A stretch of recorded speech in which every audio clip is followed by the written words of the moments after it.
It's our Ask ITB live stream. Thanks for everybody for joining us. This is our second Ask ITB live stream, and obviously we're going to do this every Tuesday night, 8 o'clock going forward. So look forward to it. I'm Jeff Mosher. That's Adam Kaplan in the other box. Of course, our Ask ITB live stream is presented by DraftKings. Adam, we got, I'm sure, a bunch of questions. We've taken some from Facebook, some Twitter, and of course, anybody in the live stream right now is free to ask away. We're getting closer to free agency. The draft is still a couple of weeks away. I don't know how much draft we want. It's 7 weeks away, but yeah. 7 weeks away, yeah. It feels like well, I was on the Daniel Jeremiah conference call today. So it feels almost so close because he did 2 hours. Yeah, he's not right. He's not on like his good friend Mike Mayaki. So yeah, but he does. Right. He's not on free agency because he's a draft analyst. But it's funny, he's a former scout. Right.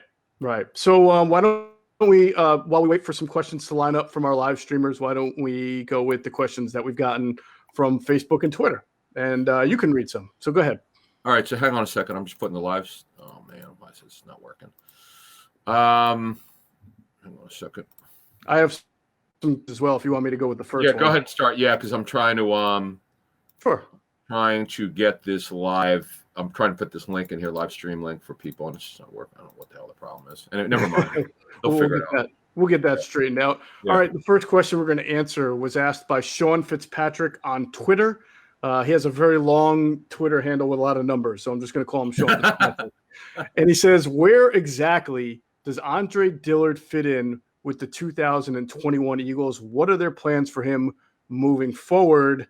And he also was curious about Jalen Hurts in the backup quarterback situation, asking, do you see the Eagles signing like an Andy Dalton type to a similar deal as Dallas did? I'll answer the latter. There's no chance Dalton signing here. He's looking to start. So you can end back that ends that. Is he going to find a starting job? He's going to compete for one. That'll happen. Yeah, I'm fairly certain he'll find a job where he could at least compete for one.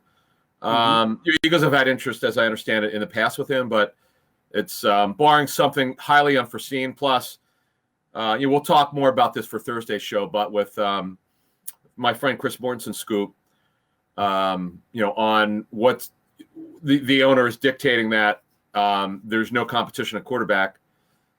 Obviously that Andy Dalton's not going anywhere where he can't compete. That's just absurd. So it ain't going to happen. Let me ask you this, because I chuckle at the idea of trying to find a good veteran backup who's not going to be considered competition. Exactly. Who was drafted in the second round in year 2. I mean, Joe Flacco is a guy you reported that maybe last year the Eagles thought about. If Joe Flacco were here, yeah, I mean, if you have a Super Bowl champion winning quarterback here and Jalen Hurts gets off to a bad start or it outplays him even in camp, I mean, I just thought it's a new coaching staff. So they're evaluating everything with a fresh slate anyway. Right, exactly. I mean, it's such a subjective evaluation. Okay, well, let me see. Okay, he won't be competition. He would be. These 7 wouldn't be. Let's take the guy who won't be competition. I don't see this. I don't see how you do that. It's like one thing if you brought Colt McCoy in, you don't have to worry about it. He's not competing for a starting job. Although the Bucs want Blaine Gabbert back, Blaine Gabbert would not be competing for the starting job. Although, boy, did they talk him up, Bruce Arians. They're big fans of his. So, obviously, Josh McCown and guys like that. But fact of the matter, Josh McCown was cut recently by the Texans. He signed a 2-year deal originally. But look, this is pretty unique that they're doing that. That they're basically going to go with Hurts without any competition, which is not what I was told and other reporters were told. This is certainly surprising me, but it's my God Mort. I'm sure it's true. It's certainly not what I would be expecting. All right, let's attack the first part of the question, which is Andre Dillard, and what are the team's plans for him in 2021? You and I have talked about this on the podcast. I mean, anything can happen between now and the start of the year, but I certainly get the sense and feel that Jordan Mailata did enough last year to at least head into the OTAs as it's your job to lose, big guy. I mean, you showed a lot of development. Yeah, we talked about this at length in a recent show. Really nothing to add other than that's where it's at. It would shock me if Dillard's a starter. Right now he's on the roster. I don't know that they would trade him. And I like your suggestion on one of the recent shows. Why would you trade him? Because, Mailata's not done this for a full season. Why not have a guy, maybe a cross-train Dillard to right tackle as well? Because they don't That's one thing they're going to have to do, just to add some of this, which is a little bit different, which we definitely need to talk about in the future. They need to cross-train more of these guys, and they're obviously going to draft some offensive linemen. I would think 1 to 2. 2 maybe. If they could wind up having around 10 picks, I could certainly see them drafting at least 2 linemen. They really need to. I believe they need to have that one cross-trained guy who could play center and guard, maybe right tackle, and so forth. So they got a lot of work to do with this roster, man. This is one of the things we missed last year is the roster is clearly not as good as we thought it would be. And I know they had a ton of injuries. We actually got a great question about that, what I want to get to from Facebook. Probably one of the best questions we've gotten in months, which really encapsulates their issues last season with injuries. But I don't know. Where are you at with this offensive line, by the way? Well, we talked about Jason. Yeah, I mean, if healthy, and that's the biggest if, I think, it's still a very good offensive line. And that's why, if healthy, I think the team has a chance to be fairly competitive within the division if healthy, because they're strong in the trenches. But that's such an if that it's hard to make any predictions. I'll say this about left tackle. If I were the coaching staff or the GM, the front office, the team in general, I would make sure Jordan Mailata went into OTAs as my top left tackle. And I'll tell you why. I also want Andre Dillard, who, we don't know how he would have played if he didn't get hurt, but we do know that in year one, he did show some of the nice footwork, but he also didn't show the toughness. That he came out of college, he said he was going to struggle with bull rushers and that he's not that nasty type. Well, the only way to sometimes bring that out is by challenging a guy. So you're talking about a first-round pick in year 3 who goes into OTAs not as the starter. If that doesn't bring some fire out, if that doesn't bring his competitive thirst out, then I'm afraid you may not have a very good, mean, nasty guy in the trenches that you need. So I would like that to motivate him a little bit too. I still think Mailata deserves it based on performance, but if a byproduct of that, Adam, motivational for Andre Dillard to prove himself and to live up to his draft billing, well, that's a good thing, and that just makes a great competition. Yeah, it's really unique. You got to go ahead. No, go ahead. I was just going to say, it's so unique. You've got a 7th rounder and a 1st rounder, and the 7th rounder looks like he has a chance to be a star. Mm-hmm. I'm not making this up when I say that. I mean, this is what the tape looked like. I would tell you the Eagles were blown away by the Pittsburgh and Baltimore games. The Pittsburgh game in particular, where and you talk about that nastiness with Dillard. Well, this kid, Mailata actually was a little bit too finesse earlier in his career, but he and you had pointed out, was it Chuck Clark he ran out of bounds, or he with the Ravens' safety? Who was the guy that well, what happened was, it was the Ravens' safety, and it looked like he tried to maybe lift the guy up, and then he shoved him down. Cutting any players. I'm seeing things being done, which a lot of the Bucs typically don't do dummy years. They're doing dummy years, folks. This is what I told you. Teams don't like cutting players or letting good players walk if they don't have to. That's right. So all the hubbub and overhype, it's going to be an unbelievable bloodletting. Well, we haven't seen one guy that a team didn't want other than maybe Thomas Morstead, the punter for the Saints. Even the Saints. How about this? They're still 35 to 40 million over the cap. They tagged Marcus Williams. Right. Amazing. I mean, they obviously got a lot up their sleeve with tagging. Maybe they're going to make some trades. But there's some interesting players who got the tag that you wouldn't think to. I remember when L. Smith got the franchise tag, and that blew a lot of people away. Did L.J. Smith get the tag? Yeah, his last year he played under the he got the tag. Why? Exactly. Well, you see Cam Robinson and Marcus Williams, and people are asking the same question. Well, Marcus Williams is really good, by the way. He is really good. He's a good player. That's true. He's a good player. The left tackle for the Jags, I think that's up for debate. Yep. All right, Carl Stevenson, our loyal listener, has asked us about more deception by the defense. With that being the case, he asks, what do you see as the plan for linebackers? With all teams having a low cap, there might be some steals in free agency because many teams can't afford the big contract. Well, the Eagles are one of those teams that has to shed a whole lot. Maybe they can clear some space. I don't know. Do you think they're going to bring in? I don't think it's a bad idea to try to bring in a veteran linebacker. No, I'd be shocked if they didn't. It could be someone Gannon who played for Gannon in Minnesota, or Indy. Yeah, because I don't expect the Eagles. We'll know a little bit more for Thursday, and obviously I'm going to put some scoops out probably Monday.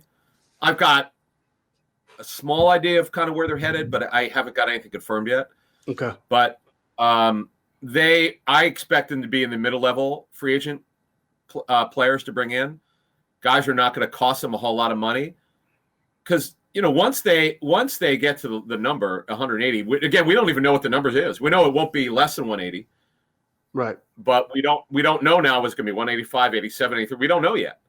But I'll tell you what, if you could get it to 183, that could help you bring in a veteran or two at a minimum.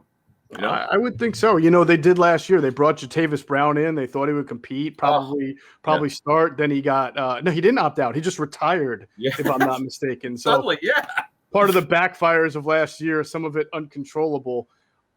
I think this, though. I think although Howie Roseman always says hope is not a strategy, they do have to hope that a guy that they kind of gambled on in the third round last year, Davion Taylor, you have to hope he makes some progress and can get on the field. If he can, that will help them because he's got that athleticism at him that if you're going to disguise and blitz a little bit from the linebacker position, you would think that would suit his strengths. But the man has to bridge a fairly large gap before we even start discussing that. All right, it's come to my attention that we had a little bit of a technical difficulty earlier in the show. So what we're going to do is just repeat one of the questions that I think we had a difficulty on, and it was from Chris Glover, and it was about the roster. Will it be more offensive heavy or defensive heavy because now they've got an offensive-minded head coach and second-year quarterback? And what we had said was, and I think you articulated it really well, the players decide their own fates. They don't go in with a set number on one side of the ball that they want to keep. They let the competition typically play itself out. And then there might be injuries. There may be some other factors that go into where they go lighter and where they go heavier. But in general, as you said, you let the competition decide. Yeah. Though I will tell you in August, again, it depends on what they draft. If they draft 3 linemen, they're going to probably keep 10 or more. If they only draft 1 lineman, maybe they'll keep 8 or 9. It just depends on A, what you draft, and B, as you just said, players play themselves off the roster. The biggest mistake teams make is they do this, not a lot, but they sometimes will do it. Hey, you know what? We need to keep 4 tight ends this year. Right. Well, why? Why would you be heavy with 4 tight ends? You only need 3. It's rare for a team to keep 4. I've seen some teams, Eagles have done it before. They've had 2 on the roster at one point. The Eagles have actually done that quite a bit the last couple of years when Ertz or Goddard got hurt, whether it was bringing back Richard Rodgers or Perkins or whoever the other scrub was. I can't remember right now. But, Chris, to answer your question, it'll be decided in August. They have no idea what it's going to be now. Right. All right, let's move on to our next Facebook question. All right, this is another good one. Antonio Moore asks, if we move on from Brandon Brooks, do we see a solid backup option should the team decide they want to start Herbig Sayamalo as their guard tandem? They definitely would not start Herbig. I don't see it. He is definitely a good backup center guard. He's just not athletic enough. I don't see it in any way. I'd be shocked if he starts. If Brooks is moved. The Brooks stuff is interesting in that his base salary of just over $10 million is fully guaranteed. It's a reasonable number, but with his, he turns 32 with his injury history, and I know he was healthy at the end of last season. The question you ask yourself is he the same guy? Can he be the same player? I can't answer that with his second Achilles tear. I know how hard he worked to get back. I get it. Pretty good story. But, Antonio, what I would say is it would probably be more for the draft. Or as Jeff told us last summer, Stoutland was really high on, what's the kid's name? 4th round? Jack Driscoll. Driscoll, right. If he puts that weight on that he needs to do, we outlined that last season, he's just too small and needs to get stronger and bigger. If he can do that, and if they trade Brooks, why can't Driscoll be the starter? Yeah, that's would be my solution. My theory. I do think that this team wants to get Jack Driscoll in.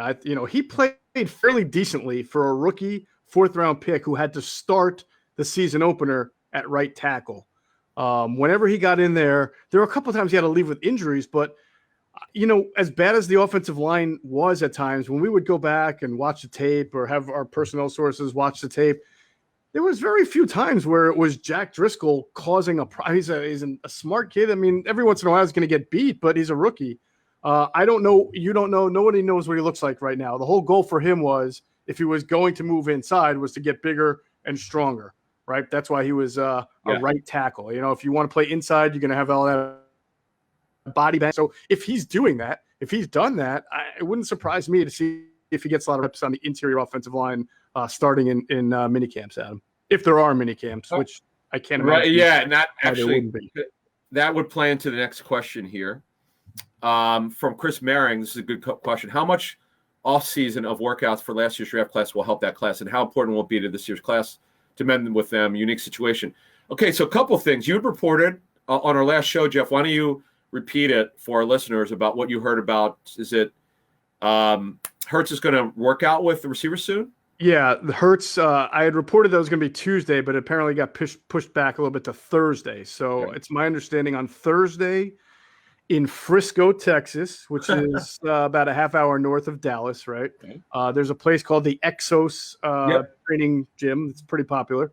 That it will be Jalen Hurts and Eagles wide receivers. I know Jalen Reagor will be there, and I'm trying to find out exactly who else might be there. I don't know if all the wide receivers are going to be, but you imagine a lot of those young guys are looking forward to working with Jalen Hurts there. I don't care how many, anything helps, because right now, despite the COVID numbers going down and a lot of Americans are getting the vaccine, it doesn't guarantee you anything yet. It's just it's like Roger Goodell did not want to say that they were going to have workouts at the Super Bowl. He's not there yet. And plus they were worried about the second variant.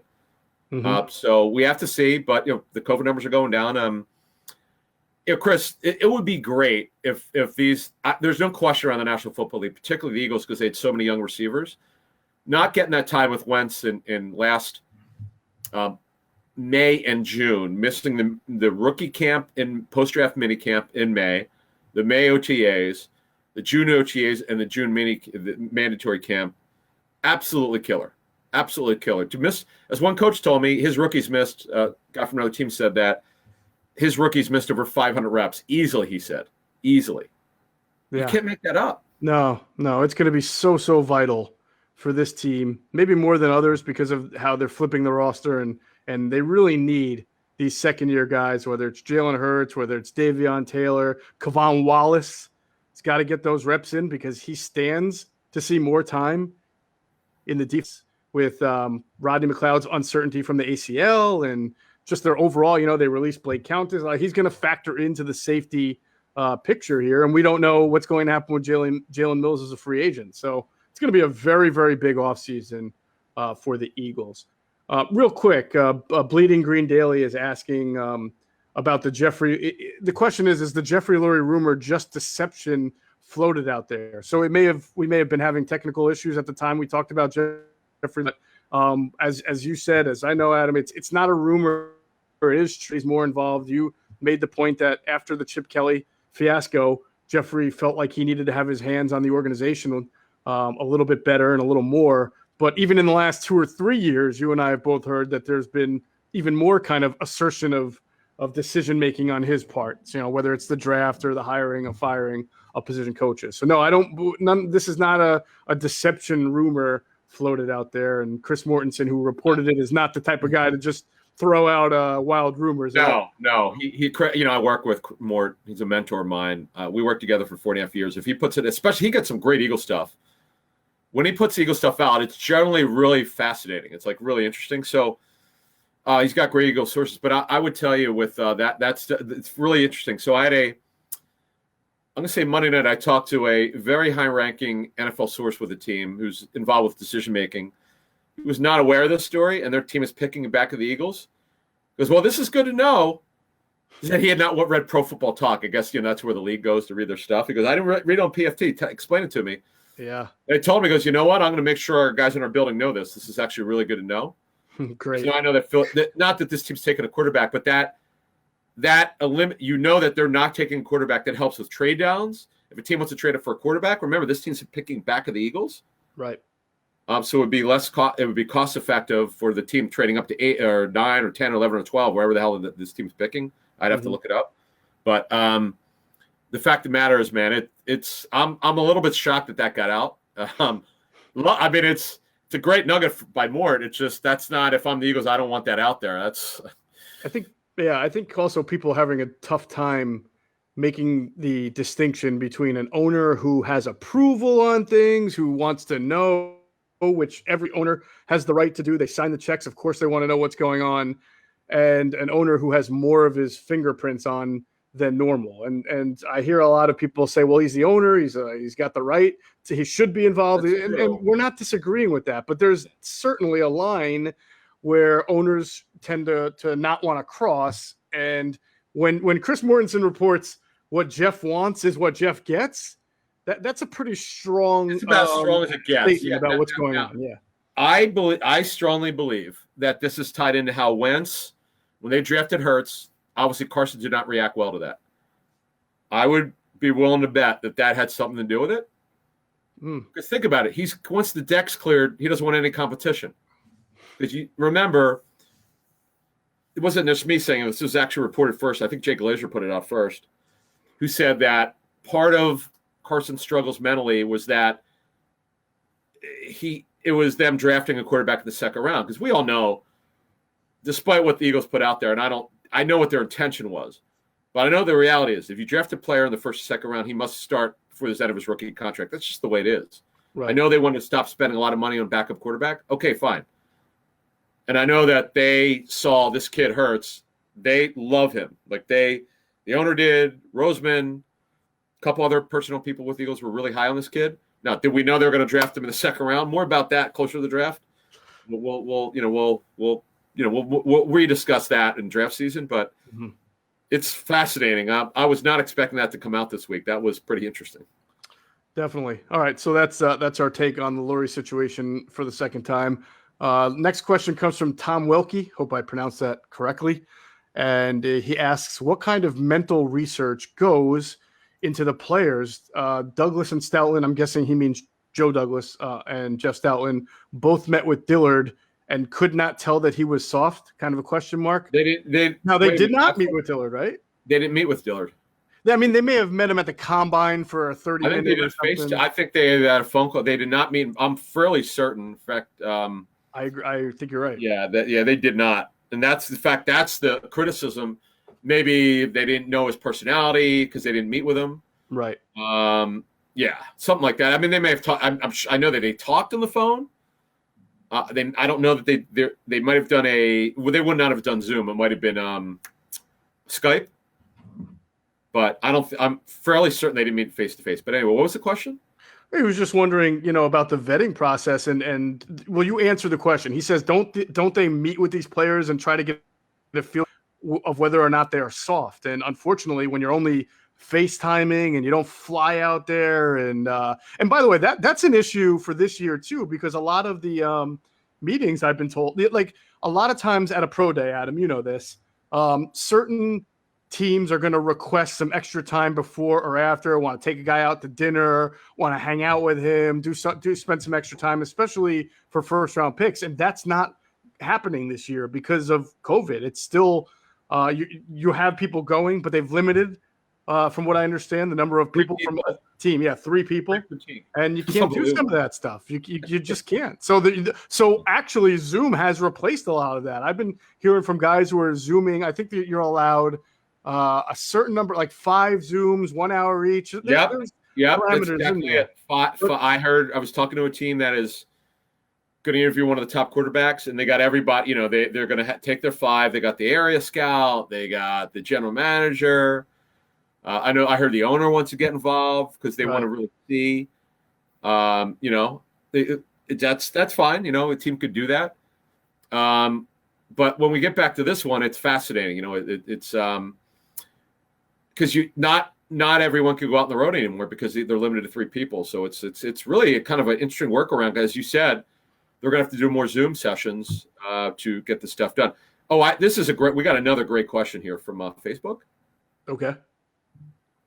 Greg Benner asked a lot of questions, but I'm going to take his best one.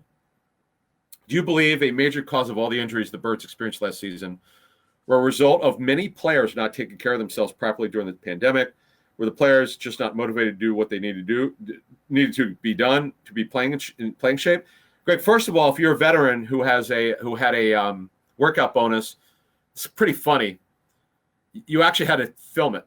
you actually had to use your phone and show them what you were doing for them to earn it, which is interesting. So I do believe several personnel people told me last summer that some of the players came in not in great shape because they were not in their building in May and June.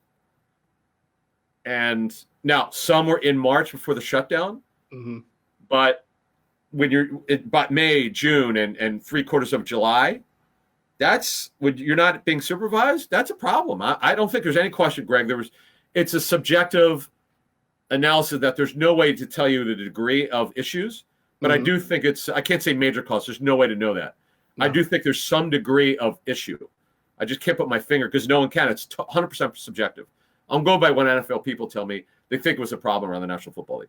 Good stuff. Good stuff. All right, we're going to get to one more question, and just in case it was missed the time around, I'll tell people download the top-rated DraftKings Sportsbook app today. Use the promo code ITB, and you'll get a bunch of sign-up bonuses. Just use that promo code ITB. Get all your sign-up bonuses only with the top-rated DraftKings Sports app.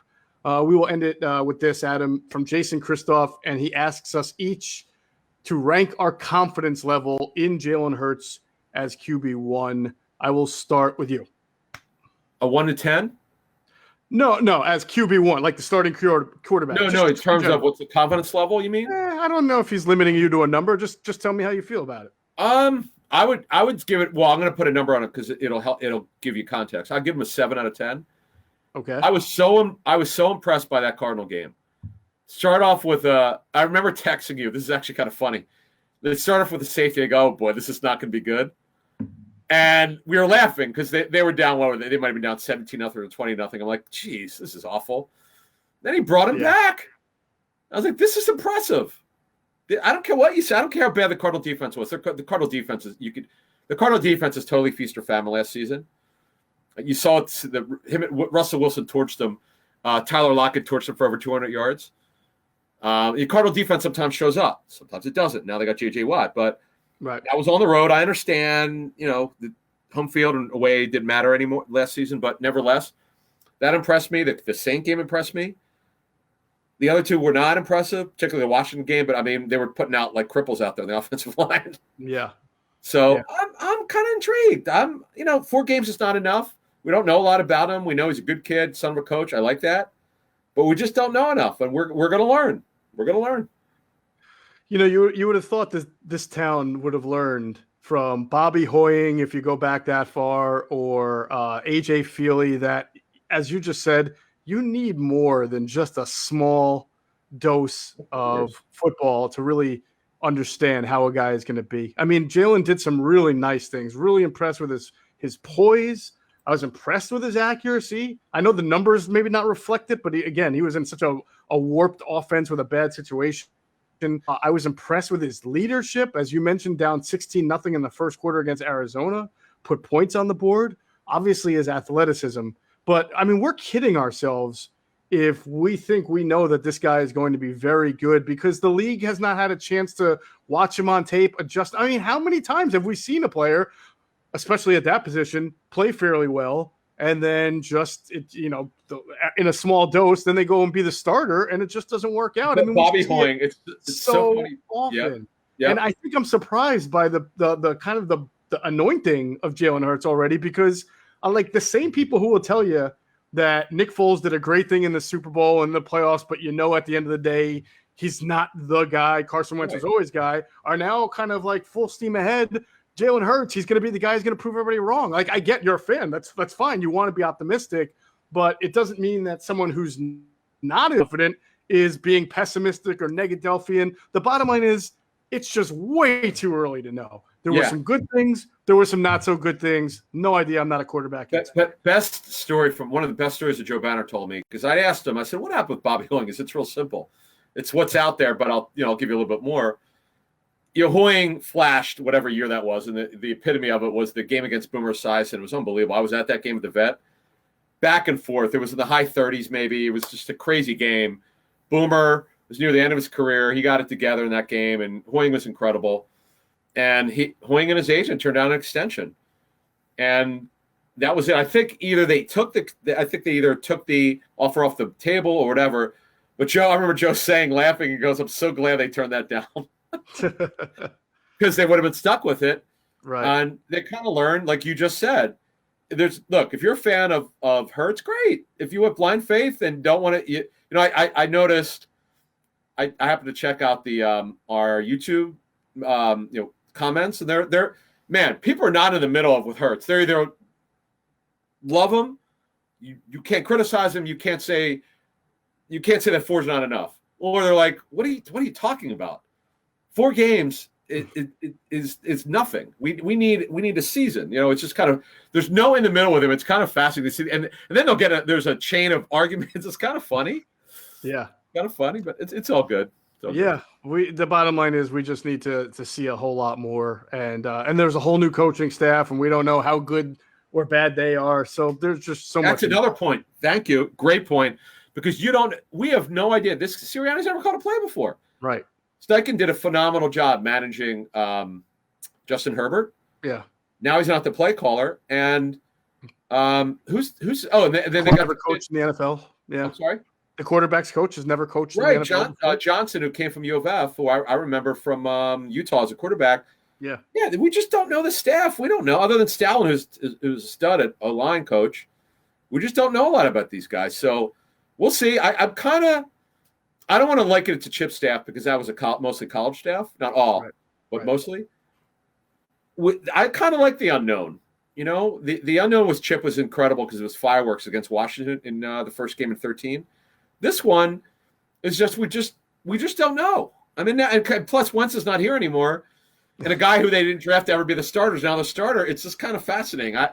I kind of like not knowing what the hell's going to happen. I think it's kind of cool. I agree. A little choose your own adventure book from back in the day, and we'll see what happens there. Yeah. All right, that's good. That's going to be it. Listen, the next Inside the Birds podcast will drop 6 a.m. Thursday morning. The next Q&A will drop tomorrow, Wednesday, at 6 a.m. in the morning. Check that out. They did evaluations of Eagles wide receivers, and it was fantastic. Ooh, so make sure you get on that as well. I'll have some stories, and Andrew DeCecco will have some stuff on InsideTheBirds.com, and that's how we roll. So look forward to doing this again next Tuesday, which will be about a couple of days before free agency. So So I will definitely be able to do that one. The Wednesday show, we'll see, but Tuesday I definitely will be able to do that. The live stream. Yep. We'll have plenty of information then. Yeah, this is Jeff and I last year put so much out on the Eagles free agency. It was just. I mean, it was kind of like writing its own story. This year, it's just because the damn cap issue. I do believe they would be selectively aggressive if they had, 15 to 20 million under. Now, who knows? By Wednesday at 4 p.m. Eastern, they're way over. But all teams have to be compliant to answer the questions that people asked. Right. They got a lot of work to do. Ertz, they got that the people had asked about that.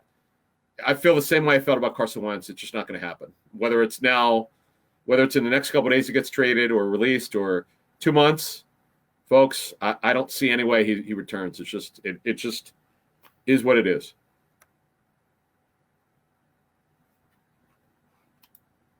Yep.